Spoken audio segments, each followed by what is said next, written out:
Bonjour Colobart. Bonjour Marie-Lou. Merci d'avoir accepté notre invitation.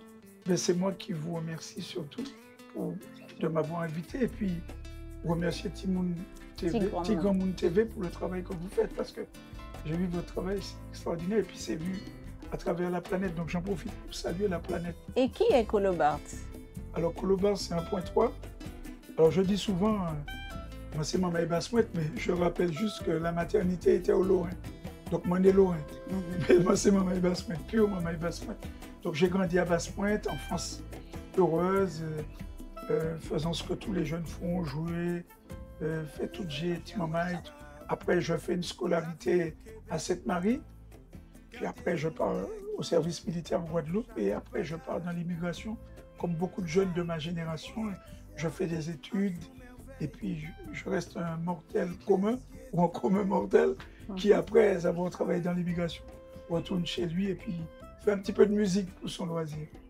C'était en février 1974, un titre qui vous a révélé au public. Comment l'avez-vous vécu? En février 1974, j'avais 16 ans. C'est vrai que ce qui m'a le plus marqué, c'est que j'étais pas acteur, pas ouvrier agricole, mais j'ai été quand même acteur parce que j'ai vu Marie-Louise sur la plage du Lorrain. Marie-Louise, d'une personne assassinée, puisqu'il a été assassiné lui aussi.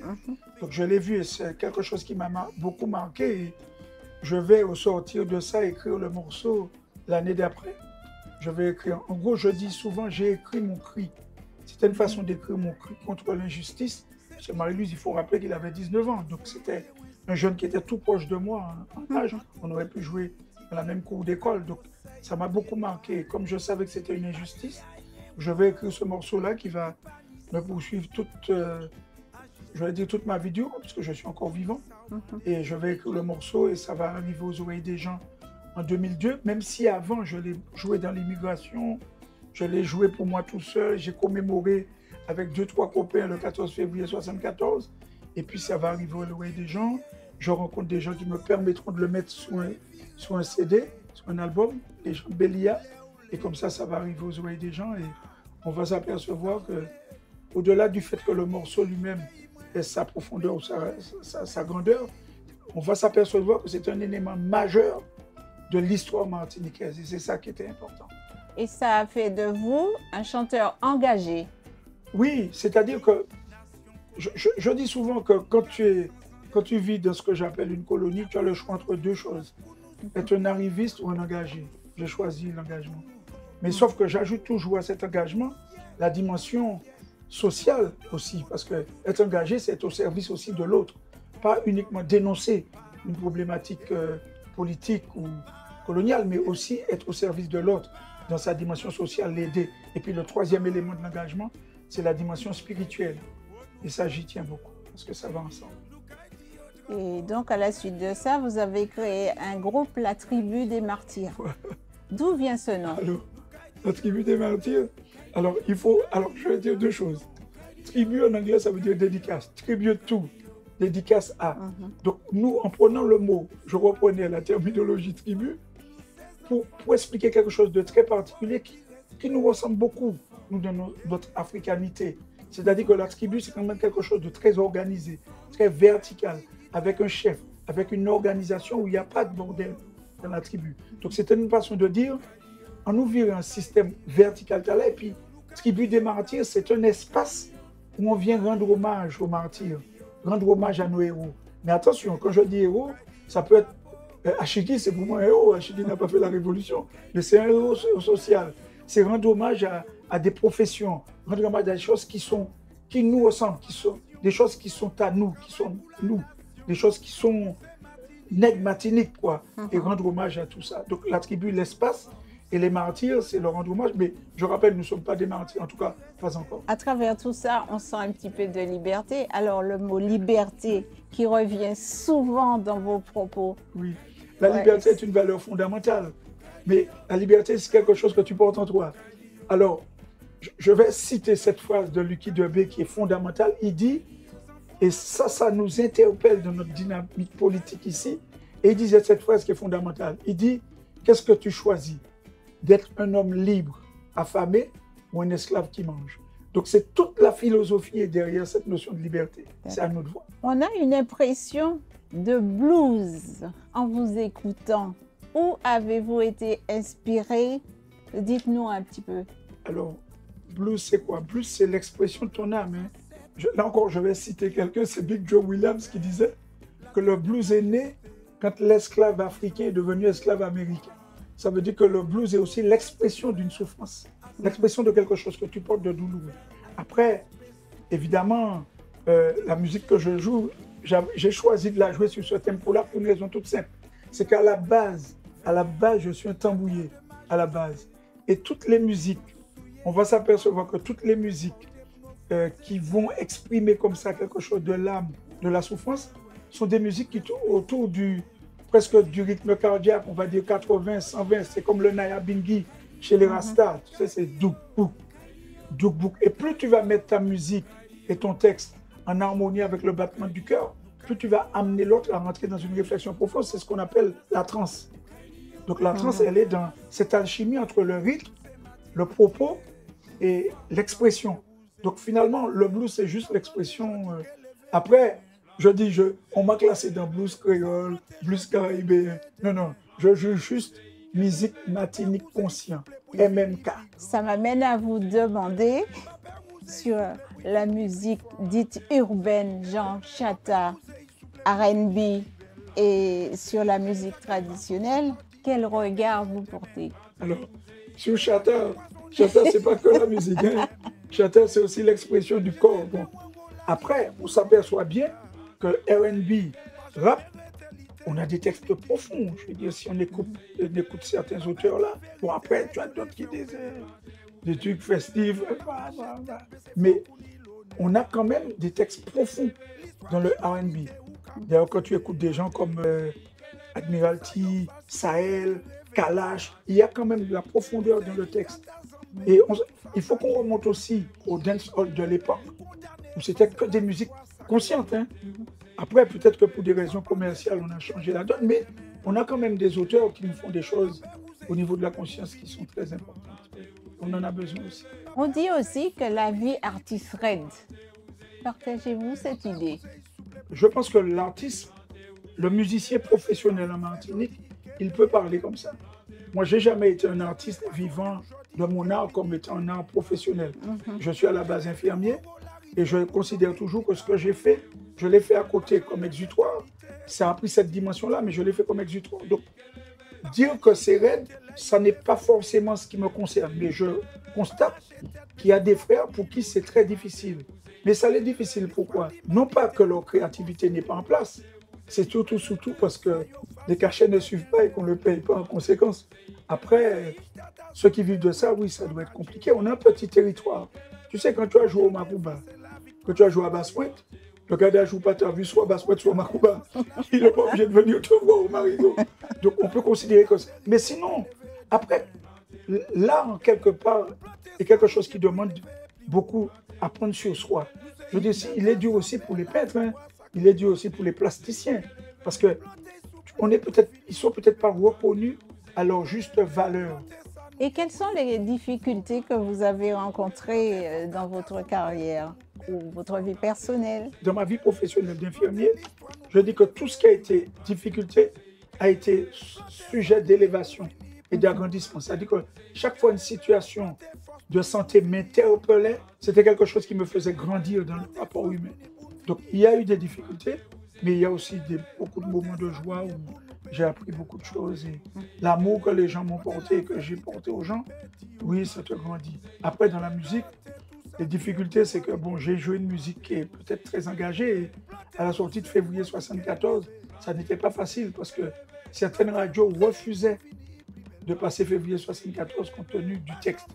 Et après, si tu aimes ce que tu fais, tu t'enrichis et ça te grandit. Oui. Et j'ai envie de vous demander, en tant qu'infirmier, Oui. comment vous avez traversé la période du Covid? Ben, c'est clair. Alors, en tant qu'infirmier, j'ai beaucoup travaillé pendant le Covid parce qu'on était les seuls. On était les seuls à travailler pendant le Covid parce qu'on était les seuls à être dehors. Oui. Donc, j'ai vécu des choses très difficiles. Mais moins difficiles que des gens en structure hospitalière qui voyaient des familles mourir et les enfants venaient voir la maman à travers une fenêtre et tombaient dans les pommes de l'autre côté de la fenêtre parce qu'elle ne pouvait pas approcher sa maman. Et le processus du deuil a été très difficile. Je pense que c'est quelque chose qui a été très difficile pour nous aussi ici, d'avoir pas pu faire les enterrements, faire le deuil, parce que la mort a une importance très importante chez nous. Et de ne pas pouvoir faire les deuils, ça a été quelque chose de très compliqué. Sinon, dans mon travail, j'ai fait ma part en prenant ma part et mes collègues en prenant des précautions maximales, mais on a fait notre part de boulot dans l'amour. Est-ce cela qui a provoqué une absence de 10 ans avant de sortir un album? Peut-être aussi, mais dans ces 10 ans-là, j'ai fait beaucoup de choses. Hein. Ma fille a fait un petit-fils qui a 15 ans, donc ça voudrait dire que j'avais d'autres activités. C'est 15 ans, hein. J'ai attendu 14 ans. Mais ça, on ne voit pas passer le temps. Pourquoi? Parce que j'ai une musique qui est intemporelle.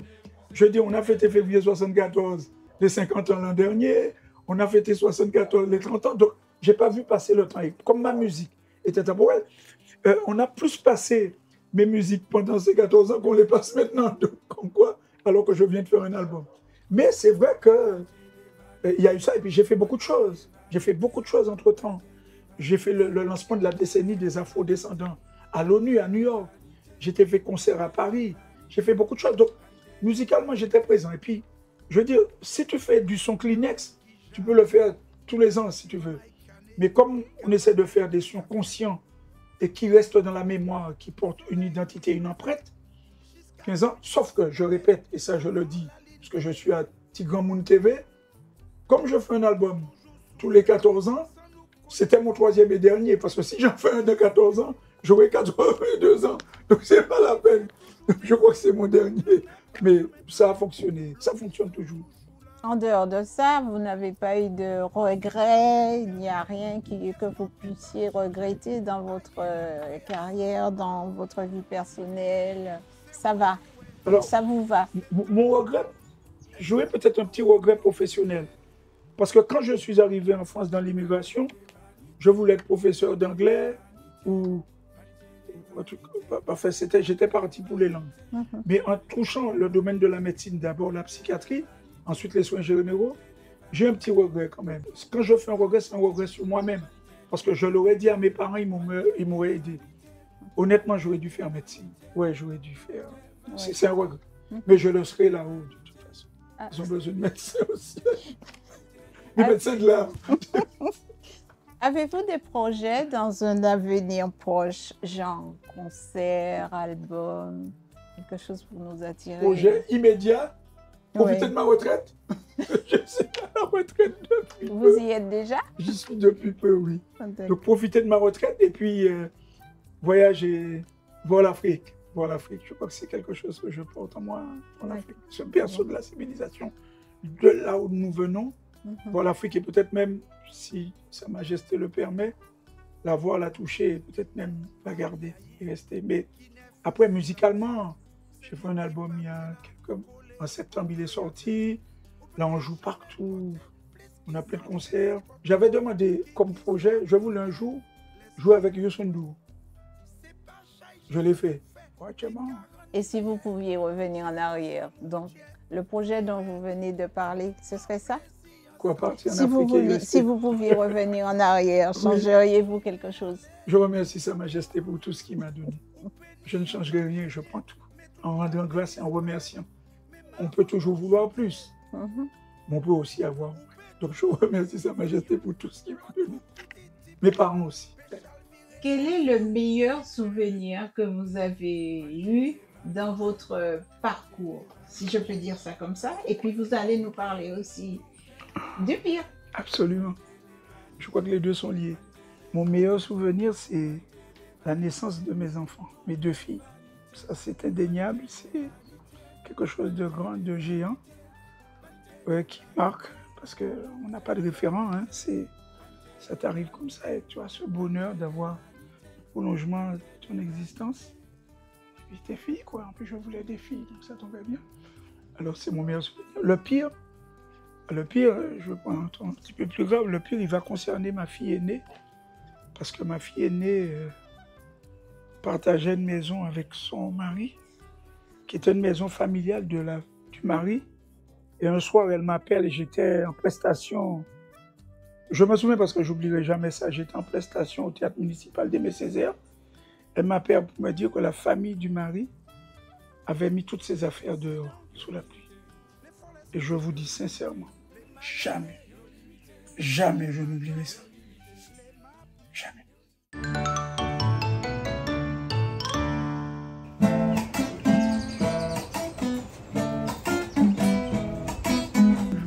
Alors, nous allons passer à une partie un petit peu plus décalée, plus rustique. Si la musique était une super héroïne, quel serait son pouvoir le plus loufoque pour changer le monde? Je pense qu'elle deviendrait un magicien et qui ferait rentrer dans la tête des gens tout ce qu'on voudrait faire passer, mais qu'ils le gardent. Comme message. Oui, voilà. Parler des messages insidieux, c'est-à-dire les choses insidieuses que les gens font, aller dire aux gens que dit Rio avant de faire vite rire. Parce qu'il y a que ça reste dans la tête des gens. Magicien. Et le plus grand talent caché en dehors de la musique. Je ne sais pas le plus grand caché, je sais celui que je n'ai pas, mais pas ça fait manger. Donc ça c'est clair, ça c'est clair. Moi, je suis un bricoleur, je suis un bon bricoleur. Je bricole beaucoup. Et puis à la base, je le répète, je suis un tambouillé à la base. Hein. Oui. À la base, je suis tambouillé, gros cas, belay, toute bagaille. Mais je suis un bon bricoleur. Si tu devais résumer ton style musical, donne-moi en une recette de cuisine créole que tu ne maîtrises pas. Quel serait ce plat? Ah, j'aurais dit un féroce, c'est-à-dire quelque chose qui se mélange, qui est riche en énergie, mais qu'on mange avec les mains, c'est-à-dire avec le rapport total avec le corps, l'âme et l'esprit. Donc c'était qu'un féroce. Je ne sais pas si nous devons mettre le morue, puisque nous sommes hyper tendus en Martinique, mais on ne va mettre pas beaucoup de morue. Mais ça, c'est un féroce, c'est-à-dire, et puis c'est convivial, le féroce. Oui. Féroce, c'est un bain à manger ensemble. Donc cette musique-là est une musique d'unité, de manger puis la main, qui est en rapport direct avec le corps, l'esprit et l'âme. C'est ce que je dirais, sans prétention d'ailleurs. Comme le trempage. Aussi, voilà. Et là, je vais apporter une information, peut-être que les gens n'ont pas, comme tu parles du trempage. Est-ce que, tu as vu qu'on met toujours des bananes dans le trempage? Les gens croient que c'est quelque chose qui va avec le trempage. La banane dans le trempage, d'ailleurs, c'est encore un ajout pour adoucir, parce que la banane, c'était pour t'éviter de boire de l'eau si le trempage te brûle. Oui. Si tu bois de l'eau, vous devez plein. Donc, on mettait des bananes pour adoucir. Oui, donc, tu vois, c'est encore cette notion de mélange, d'ajout. Et il est très bon. Alors, un chanteur dit à un ami, j'ai un peu trop de mémoire pendant ma chanson. Que répond l'ami à ton avis? L'ami lui dit, nous pièces pas ça. Nous pas regarder. C'est vous qui faites. Donc, personne ne parle ça. En fait, moi, c'est ce que mon ami me dirait. Il dit, mais Colo, nous pas ça quand tu es garé. C'est vous qui fait chanter. Ça pourrait être aussi autre chose. On pourrait lui répondre, c'est juste une pause musicale. Aussi. Mais je suis encore plus sur moi-même. Donc, nous gars qui dit, non, Colo, pas garé. Ou pas garé, nous pas ça. C'est moi qui fais chanter. Ça qui dit, ou pas garé. Pour ça, j'aurais rajouté quelque chose. Hein? Oui. J'aurais rajouté quelque chose. Je vais faire là, ou... Oui, ou bien siffler. Oui, d'accord. Je vais pas laisser siffler. Petit qui siffle pour masquer. Alors, sur ce, pour nous.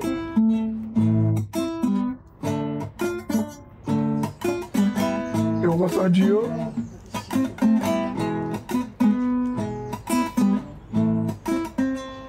Rio avant yo Rio, pas sous Paris yo que Rio. Rio avant yo Rio, pas sous Paris yo que Rio. Rio avant yo Rio, pas sous Paris yo que Rio. Rio avant yo Rio, pas sous Paris yo que Rio. Merci Lina, merci en pile. Tu comme TV vraiment. Merci beaucoup. Je te dis, l'autre soleil. Tiens bien fort. Merci Achai. Merci beaucoup.